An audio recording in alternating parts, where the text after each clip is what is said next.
Daniel Carter had spent most of his life believing that dignity mattered more than status.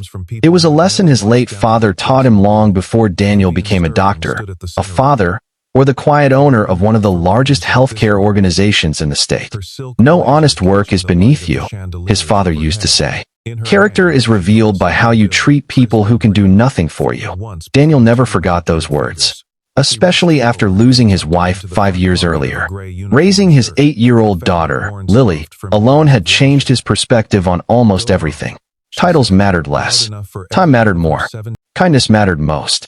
Very few people knew that Daniel was the majority owner and chairman of Carter Health Systems, a network that operated several hospitals and community clinics. He rarely appeared in the media. He disliked attention. Most employees had never even seen him in person.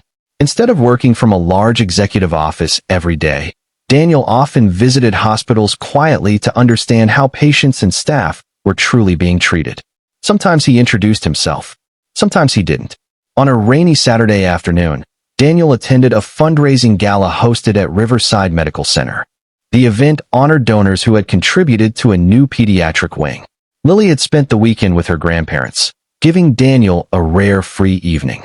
Because he had come directly from volunteering at one of the community clinics, he wore simple clothes. Dark jeans, a plain button-up shirt, an old jacket, nothing that suggested wealth or influence. As the evening continued, an unexpected plumbing leak forced part of the banquet hall to close temporarily.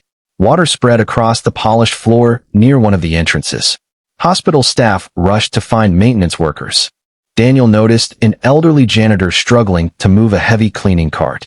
Without hesitation, he walked over. "Need a hand?" The man smiled gratefully. "I'd appreciate it." Daniel grabbed a mop and began helping clean the water before anyone slipped.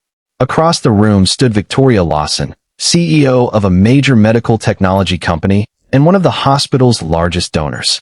She was hosting several relatives who had traveled in for the gala. 17 family members surrounded her table. Successful business owners, executives, investors. When Victoria noticed Daniel mopping the floor, she assumed he was part of the cleaning staff. She waved him over. "Excuse me." Daniel walked closer, still holding the mop. Victoria reached into her purse and pulled out a $50 bill. "If you don't mind, the area near our table could use some attention too." Several relatives chuckled. One whispered loudly, "Looks like he's getting overtime." Another added, "At least someone here is working hard tonight." Daniel glanced at the money, then at the floor near the table. There was indeed spilled water nearby. He smiled politely. Of course. He accepted the $50 and quietly began cleaning the area. Victoria's relatives continued talking among themselves, barely acknowledging him. Daniel didn't seem offended. He simply worked carefully and thanked one guest who moved a chair out of his way. An older woman at the table looked uncomfortable. She softly said, "You don't have to do that alone." Daniel smiled. "It's all right. I don't mind helping." After finishing, he folded the $50 bill and slipped it into his pocket. Victoria nodded. "Thank you," Daniel replied warmly. "No problem. I'll make sure it goes somewhere useful." As he turned to leave, one of the hospital board members suddenly froze. He had just recognized the quiet single father holding the mop. His eyes widened in complete shock. Because the man everyone believed was part of the cleaning crew wasn't a janitor at all. He was the majority owner and chairman of the entire hospital system, and technically, every executive in the room ultimately reported to him. The board member quickly walked toward Daniel. "Mr. Carter." Daniel looked up and smiled. "Good evening, Robert." Robert glanced nervously toward the gala guests. "The board meeting is about to begin. We've been waiting for you." Several nearby executives overheard the conversation. They turned in surprise. "Mr. Carter? The chairman?" The whispers spread through the ballroom. Victoria looked confused. "What chairman?" Before anyone could answer, Robert respectfully took the mop from Daniel's hands. "Please allow someone else to finish this." Daniel smiled. "I was almost done." "I know, but everyone is waiting." The room grew unusually quiet as Robert addressed the guests. "Ladies and gentlemen, I'd like to introduce the owner and chairman of Carter Health Systems, Mr. Daniel Carter." The ballroom fell completely silent. Victoria's 17 relatives stared at Daniel in disbelief. The man they believed was a cleaner was actually the person responsible for overseeing every hospital in the network. Victoria slowly stood. I I had no idea. Daniel smiled kindly. I know. One of her cousins quietly whispered. We joked about him. Another lowered his eyes. Daniel shook his head gently. Please don't worry. You weren't the first people to mistake me for someone else. Victoria looked embarrassed. I offered you $50 to mop in front of my family. Daniel reached into his pocket and unfolded the bill. I accepted it. You did. I also know exactly what to do with it. He walked to the stage and asked for the microphone. The audience watched attentively. I'd like to begin tonight by thanking Ms. Lawson. Victoria looked surprised. Daniel held up the $50 bill.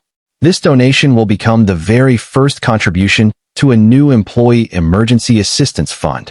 The audience applauded. Daniel continued. This fund will help hospital employees facing unexpected hardships. I'll personally match every dollar donated tonight. The applause grew louder. Within minutes, guests throughout the ballroom began making contributions. Doctors, nurses, business leaders, volunteers. By the end of the evening, more than $2 million had been pledged. Victoria quietly approached Daniel afterward. I came here hoping to help build a children's wing. I never expected to receive a lesson instead. Daniel smiled. What lesson? That respect should never depend on someone's job title. Daniel nodded. My father taught me something when I was very young. He said, if you only respect important people, then you don't truly respect anyone. Victoria remained silent for a moment. I judged you because I assumed I knew your place. Daniel replied gently. No, you judged my clothes. You never learned my place. The honesty of his words stayed with her. Over the following months, Victoria visited several hospitals in the Carter Health Network. Not as a VIP, not for publicity. She volunteered quietly alongside nurses, custodians, food service workers, and maintenance staff. She discovered how much effort every role required. During one visit, she met the elderly janitor Daniel had helped that evening. The man smiled. Mr. Carter still helps us sometimes. Victoria looked surprised. Even now, the janitor laughed. He says leadership doesn't happen from behind a desk. It happens beside people. Inspired by the experience, Victoria launched a new leadership policy throughout her own company. Every newly promoted executive would spend time working alongside frontline employees before taking office. Customer service, shipping, cleaning, maintenance, reception. Many executives resisted the idea at first. Months later, most admitted it had completely changed how they led their teams. A year after the gala, Daniel invited Victoria to speak at the opening of the hospital's new pediatric wing. She stood before hundreds of employees and smiled. The most valuable investment I ever made wasn't the millions my company donated. She held up a framed $50 bill. It was this. The audience laughed softly. I once handed this to a man because I thought his job defined his worth. I was completely wrong. That mistake changed the way I lead, the way I listen, and the way I see people. Daniel applauded from the front row with Lily beside him. As they walked through the finished children's wing afterward, Lily looked up at her father. Dad, are you glad you helped clean the floor? Daniel smiled. Of course. Why? Because every child who smiles in this hospital is more important than anyone's pride. People remembered the story because a wealthy CEO tipped a man $50 to mop a floor in front of her relatives, only to discover he controlled the entire hospital network. But those who knew the whole story understood that the real message wasn't about hidden wealth or surprising titles. It was that every honest job deserves respect, and the true measure of a leader is not how they treat executives. It is how they treat the people whose work often goes unnoticed.